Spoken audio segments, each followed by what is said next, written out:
7 évêques anglicans que vous voyez ici vont s'opposer à la déclaration d'indulgence à l'égard des catholiques et des dissidents. Et le personnage que vous voyez à droite est extrêmement important. Il s'appelle Henry Sidney. Il sera plus tard fait premier comte de Pembroke. Henry Sidney est celui qui va constituer un groupe, très probablement au moins un évêque de l'Église d'Angleterre, on ne sait pas trop qui, et quelques membres des lords des communes. Et ils vont rédiger une lettre disant à Guillaume III, qui n'est à ce moment-là que le statuaire de Hollande, et à sa femme Marie, la fille aînée du roi Jacques II,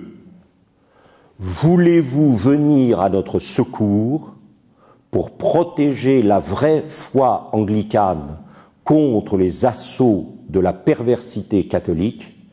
et préserver les droits du Parlement contre la dérive absolutiste de notre souverain en train de devenir tyrannique ». Et ça, c'est très important. C'est-à-dire que Guillaume et Mary invoqueront toujours cet appel venu d'Angleterre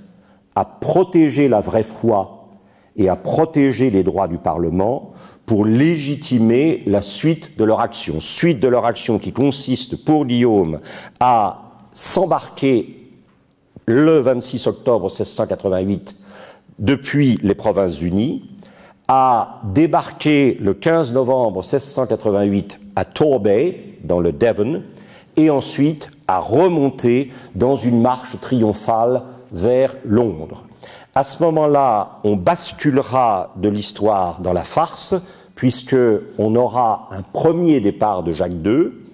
qui ensuite tentera de revenir récupérer une partie de son pouvoir sans y parvenir, et qui finalement, vous le savez, ira s'installer au château de Saint-Germain-en-Laye, que Louis XIV, qui connaissait bien Saint-Germain-en-Laye, qui lui avait servi à plusieurs reprises de refuge pendant la Fronde, Louis XIV donc donnera à Jacques II en résidence le 7 janvier 1689 le vieux château de Saint-Germain-en-Laye. Nous reviendrons sur effectivement Jacques II,